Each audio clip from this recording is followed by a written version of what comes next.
Boundless Authenticity Podcast. Thanks for tuning in to the Boundless Authenticity Podcast. Go ahead and give this a like on whichever platform you're listening so that we can grow this community a little more. And it wouldn't hurt to subscribe and share either. But here's a question. What happens when a licensed clinical social worker known as the rogue therapist transforms traditional therapy into a new era of holistic mental health and wellness? Kristina Scaglione, licensed clinical social worker, is the visionary founder of Limitless Integrative Wellness, a revolutionary mind spa in Long Island, New York, redefining what it means to heal. Unlike a conventional med spa, Limitless Integrative Wellness focuses on whole person healing, integrated the mind, body, and spirit through a powerful blend of professional expertise. Clients gain access to a wide range of holistic and integrative health services, including psychotherapy, concierge medicine, psychiatry, intuitive readings, hypnotherapy, hormone balancing, personal training, and nutrition counseling. With both in-person and virtual wellness programs, Limitless brings comprehensive mental health care and spiritual wellness to clients nationwide. You can discover how integrative healing can change your life at limitlessintegrativewellness.com. How are things going with you? Things are great. Thanks so much for having me on your show today. Yeah, I'm happy that you reached out. I want to know what moment or experience made you realize that traditional therapy wasn't enough and that healing needed to go beyond the mind into the body and the spirit. Okay, yeah.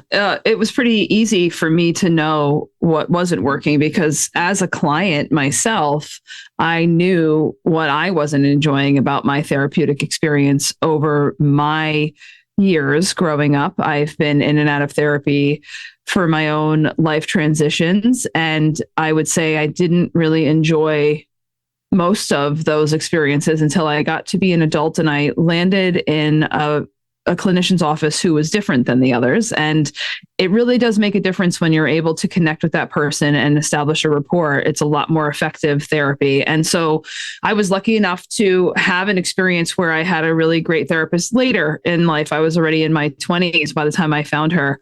And in that relationship and in that work together, she taught me that you can have a therapeutic bond with someone and not just make it about the presenting issue that maybe prompted you to call to start therapy, that you can treat the whole person.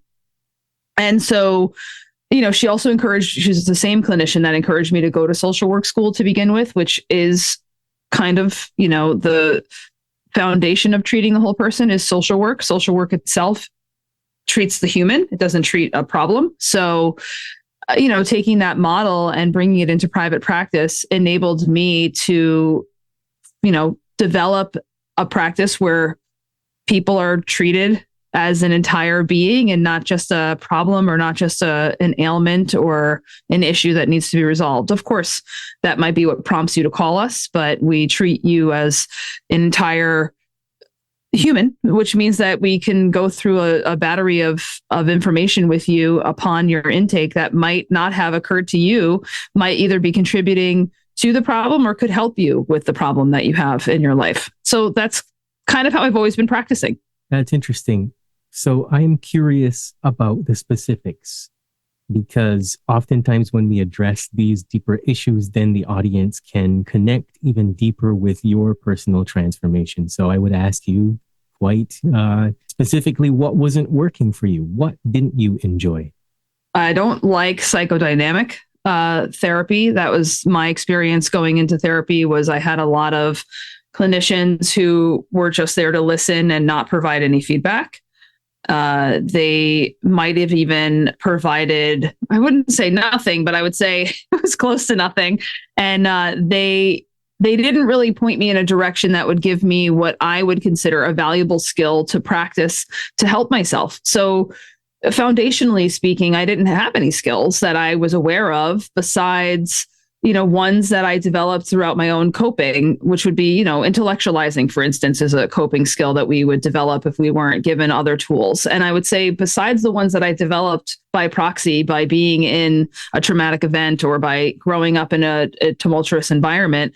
I was looking for someone to point me in the right direction and say, hey, try this. This might help you with some of the things that you're experiencing. I didn't get that until I was much older. And I had been through a battery of therapists before I got to that particular clinician that gave me skills. So I wasn't aware that there was other models of therapy available to someone on my search. That wasn't clear to me when I was out looking for someone to help me. So it wasn't until I went to social work school myself and also had this clinician who was assisting me that kind of opened my eyes to all the different ways in which I could find help, and also how it's not commonly spoke about. And it's not something that we can, I feel like nowadays, I'm fast forwarding, over a decade, it's a lot more accessible now with today's internet. But at the time that I was growing up, it wasn't. So, we still had payphones when I was growing up. So it was just a different experience. I would say now we have a saturation of different things that might even, in some ways bring awareness in places that we didn't have before. But it also, I would say, coupled with the media now, we also have misinformation that could be harmful. So it's helpful to know how to discern the information that you're getting and where to go to get that guidance. So what exactly had to happen for you to develop yourself enough to feel ready to step into the position as a social worker / therapist?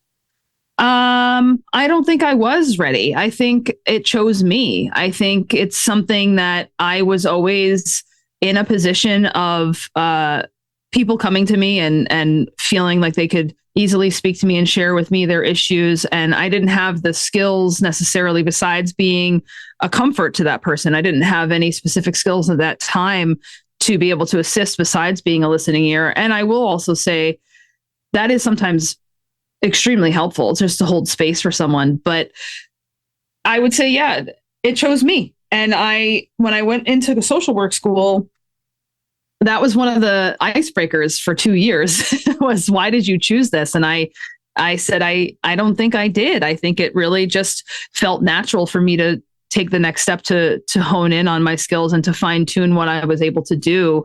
And I think it's just partially a calling and partially schooling. That's interesting, because what I have found in just listening to so many of these interviews or listening to other professionals telling me similar stories, the common thread is that those with the most empathy and drive to make a change are the ones that seem to be chosen by this field. Yeah, I would have to agree. That's probably very true. And I do value community and I do value change. And I think that's kind of how the Mind Spa was developed, was, combining the model that I use with my clients and wanting to incorporate a community around that to enhance the services and to bring more awareness to what's available out there to maybe more niche networks and niche modalities are now all located in the same spot, virtually and in person. And now my clients and any other clients that come through have access to a, closely vetted and I would say a community with deep integrity and value that wouldn't have otherwise come together. So Limitless Integrative Wellness is described as a mind spa, like you've said. And what does that really mean to you? And how do you see that reshaping the future of mental health care? Oh, I would say that it's, at least in my experience, it is not a common approach to have mind, body, and spirit incorporated in a therapy session. I would say that most people are like, I'm here for anxiety, I'm here for anger management, I'm here for blah, blah, blah. And I think when you're able to be guided by someone who incorporates all three things into your session, your eyes are open to all the things that go into what that experience has been for you and why we would choose the language that we choose to describe it until we're given new language. And I would say the Mind Spa provides a space for you to take your therapy beyond the couch, beyond the chair, beyond that treatment room, so that you can continue that work at home or with other clinicians partnered with what you might be doing with your therapist to enhance your goals. And really, it's just a matter of living your life the most authentic and to the best of your ability while you're on this planet. How can we do that in the way that feels the most empowered? And I think the Mind Spa allows people to do that. So you've been given the nickname the Rogue Therapist. Tell me about that. Yeah. So I don't, like I said earlier in the call, I don't do things the way traditional therapists do. I don't, I don't necessarily do what I was taught in school.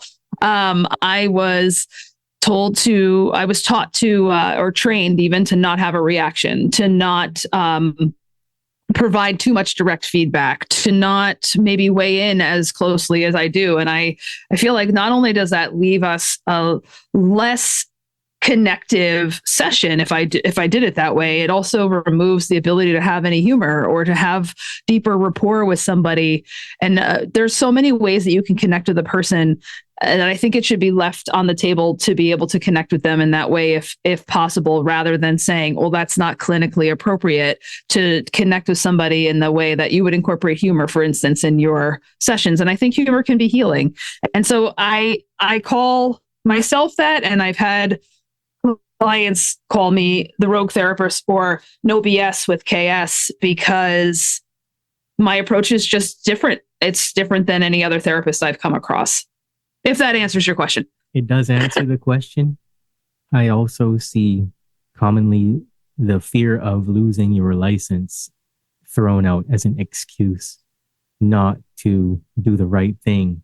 And I just don't get it. I mean, don't question the DSM-5. All of these different things that I think are kind of like, okay, well, heal thyself, because in order to make any kind of significant change, having unnecessary fears or worries about things like that are going to impede you just by nature. So why would you sign on to do something and then feel like you have these swords hanging over your head is my question often. Well, I would say when clinically appropriate, being able to connect with someone with humor, for instance, or to help someone show them how to find levity in a situation that might otherwise not feel like there's an option for levity, is not worthy of losing your license.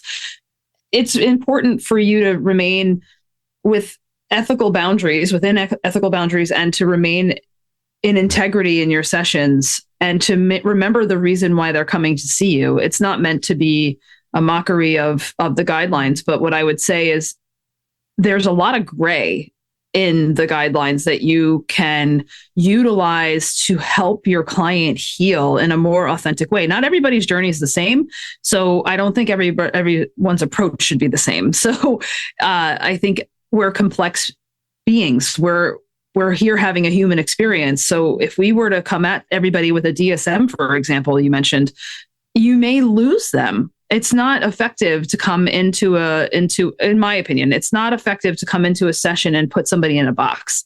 And maybe some of those things might ring true for them, but maybe they don't. And I don't really often refer back to a black and white system in a diagnosis, because unless it's absolutely necessary, I also want to share, like, sometimes it is, but I would say most times that book is not coming out in my sessions, unless I want the person to see something in contrast and I help them see how it can be presented a different way. I might use that particular diagnostic manual, and it is something that we are taught to use, but I think it removes some of the humanness when we take that out. And so there's other ways in which you can utilize the data and information that's in there and not necessarily make it feel so clinical. What I would ask you are, what are the biggest misconceptions or blind spots that you see in the current system? Oh my gosh, I don't know if we have enough time in this call to talk about the blind spots that I see in the system, but I would say when it comes to Limitless and to my parent company, Root and Rise Clinical Specialists, which they work together very closely, I would say that our model challenges what we understand mental health to be. It also challenges what we have always how we've always understood the definition of finding help, or what mental health could look like. And I specifically will point out, we don't accept insurance, and we don't accept insurance because insurance dictates how we can treat someone. And so we have chosen to go the route where we don't have oversight in that way, where it dictates and diminishes a client's experience, because we have to, maybe operate within certain guidelines that are restrictive to the patient's care. And I would say, at least where I am in my country, it has been commonly prioritized to utilize a system that marginalizes the opportunity for care and limits your scope of who you can work with based on affordability and access because of systems that are really supposed to be there to help you, but don't really help you. And I would say it's a perpetuating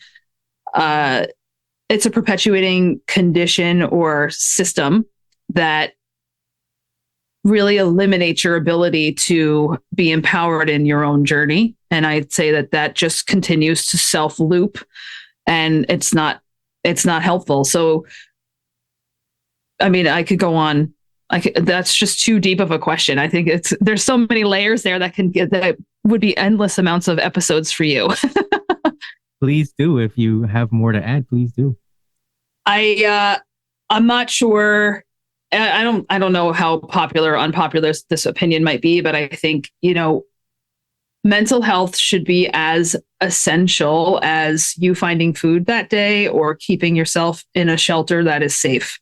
I think your shelter and your mental hygiene is just as important as some other things that people might prioritize in their life. And I think it needs to shift. The way we look at our own care for our own bodies and our spirits need to be as prioritized as other items that we might think are super important in our lives, whether it's our hedge fund that we invest in, or it's a home that we invest in, or it's a car that we buy, or it's a system that we've, put money into to maintain. That should be looked at as on the top, one of the top things in your hierarchy of needs. And I think that it's not really treated that way here. And I think that should shift. That's another reason why we've launched the way that we have as a boutique practice that has prioritized self-pay, self-directed, action-oriented, results-driven sessions so that people are getting what they pay for. They're getting guidance on seeing real results. And it's a collaborative effort. And I don't think therapy is often looked at as a collaborative effort. So I think there's a lot of different things that we're trying to challenge here with our model. Before I ever had any experience with therapy on either side, in the chair or conducting any kind of therapy or coaching or even just advice giving, I remember coming across many of the textbooks, especially in like the CBT area, for questioning things like anxiety and depression. And reading the questions, I thought to myself, but none of these questions, or I should say, just to be fair, the majority of these questions, not all of them, were really going to elicit any kind of self-realization in the person. And without that self-realization, then what exactly is the point? What is the impetus for learning? Because like you were saying earlier, there's not a single person on this planet that has just come off of a conveyor belt. And so how does that even work? And that really woke me up, because I was on my healing journey back then. This is, you're talking about in my 20s as well. And that was alarming. What it did for me was positive, because I thought to myself, okay, my healing is in my own hands, because I'm not going to find the answers within that realm. I mean, what do you think about that? I would say like any model, any CBT, EMDR, EFT, DBT, any of those models, they're all, I wouldn't say they're all the same, but let's just say that they're all on text, right? And so let's say that we have like, I'll just pick up a benign piece of paper, like this is a model of something, right? And anybody can learn that and get certified in it.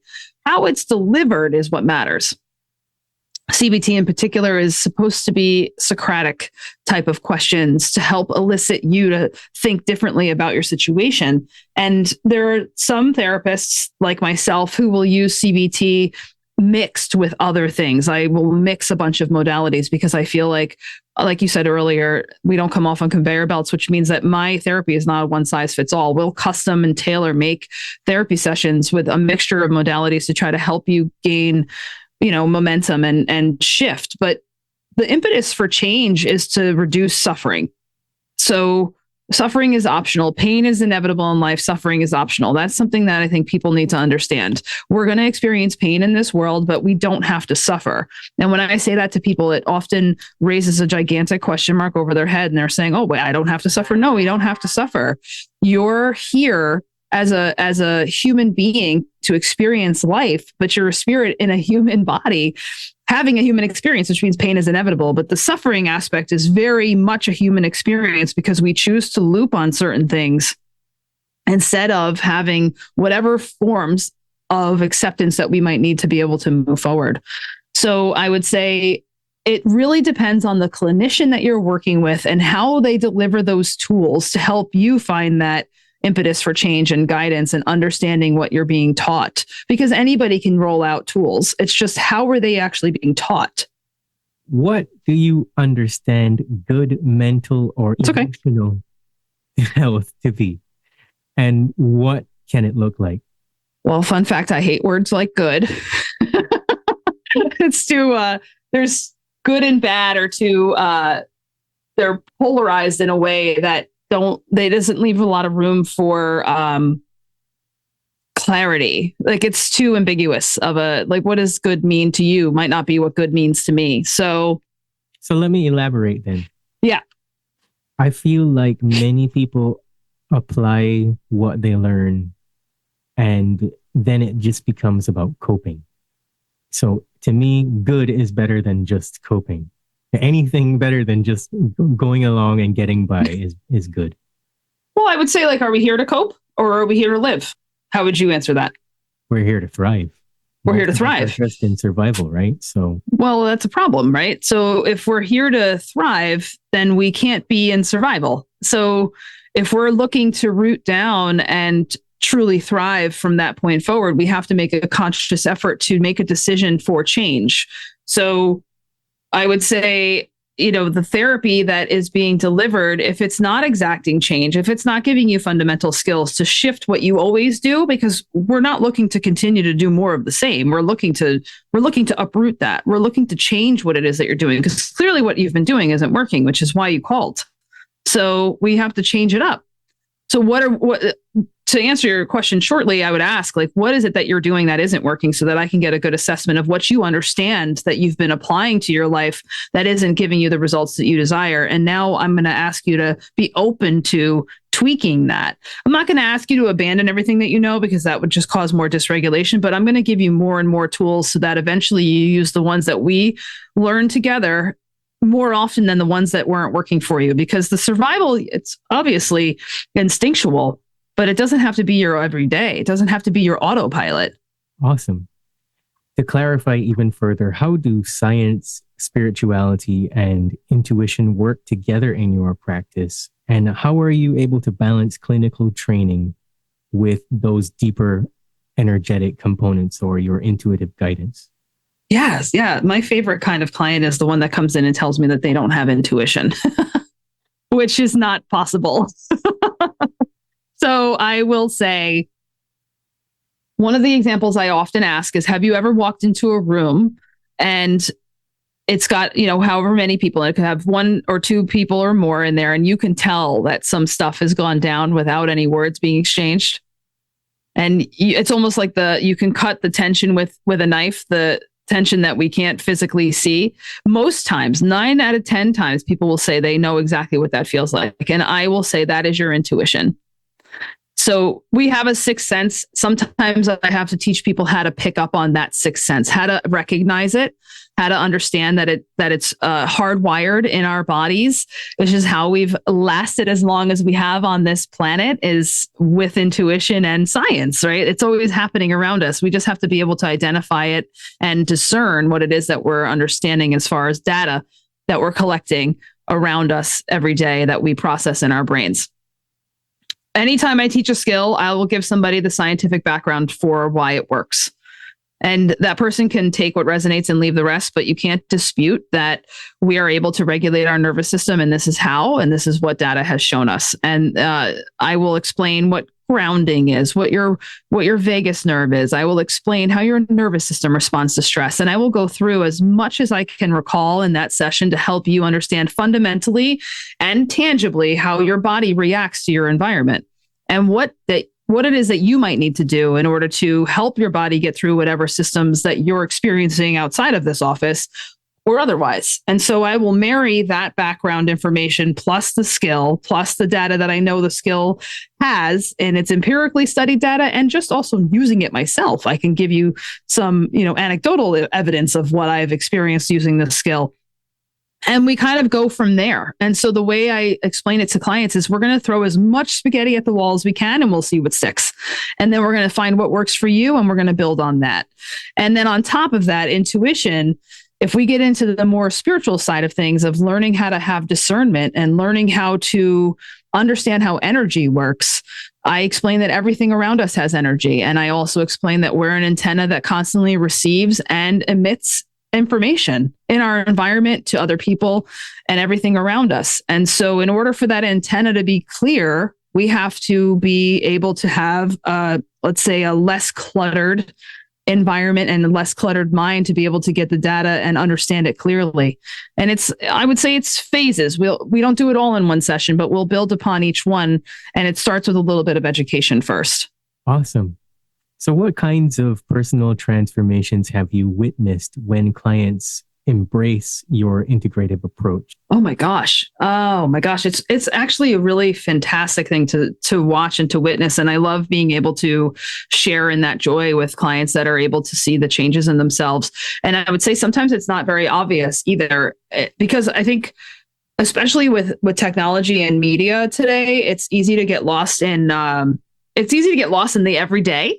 And so sometimes it's really great when I'm able to pull out, something we might have used to measure how they felt when they came in originally seeing me, and see where they might scale now. So I like to use the Wheel of Life, which is this little tool that I have where people will measure different slices of their life that makes their whole life complete. And we see where their numbers are after 6 months or a year worth of working together. And I love the reaction that they have. And the other thing that I like to use that helps measure momentum is vision statements and what has come true on them so far. So lots of law of attractions tools and skills that we'll review, and watching people go from not believing in themselves to believing in themselves to feeling empowered.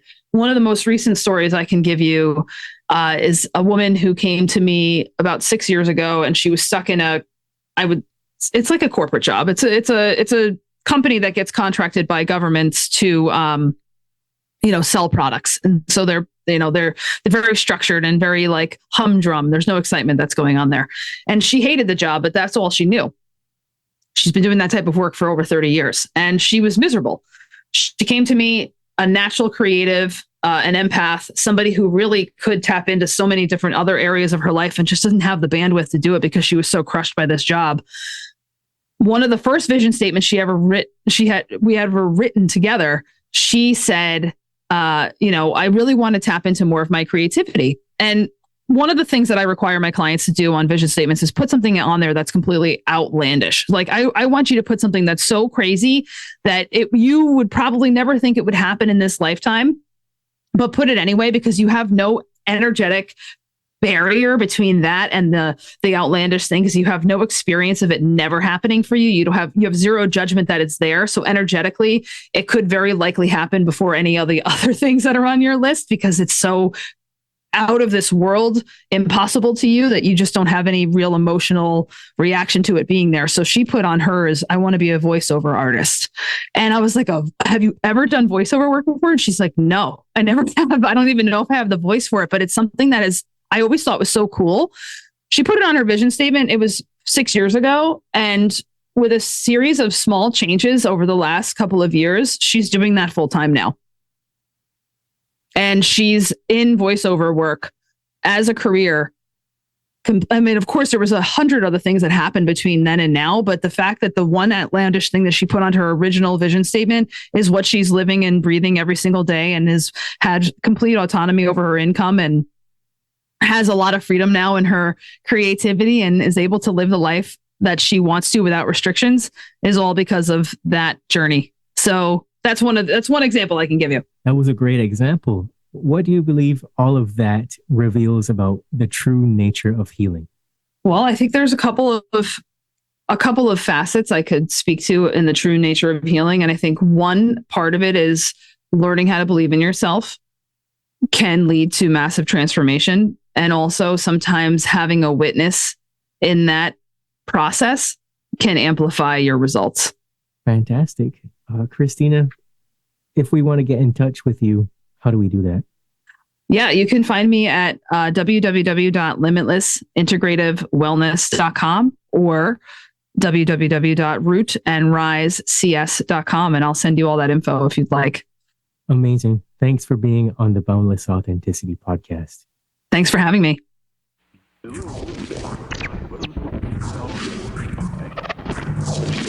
You're listening to the Boundless Authenticity Podcast, where we discuss everything related to the evolution of human consciousness. At the very least, people need to understand that the United States builds bunkers, which are basically cities underground, every 3 months. Basically, when you dream, you tap into your subconscious. It is your nocturnal intuition, your creativity and imagination unchained from conscious reason, ego and logic. They're biologically alive, but they have no soul. They have AI consciousness. They can alter your conscious of the brain to get the brain. We live in a multidimensional reality. Whether it comes through esoteric information in the spiritual realms, or the UFO people, or experiencers, or mainstream through quantum physics and through mainstream science now realizing that parallel dimensions probably exist. We're all spiritual beings. We're all having these human experiences. We've heard that phrase over and over and over. But what does that really mean? You know, all the big questions of life, we have these answers inside of our souls. We're ultimately studying the nature of what it is to be human, good and evil, our psychology, how we think, and our health. That's why I love Bruce Lee's great quote, all knowledge is ultimately self-knowledge. The Boundless Authenticity Podcast.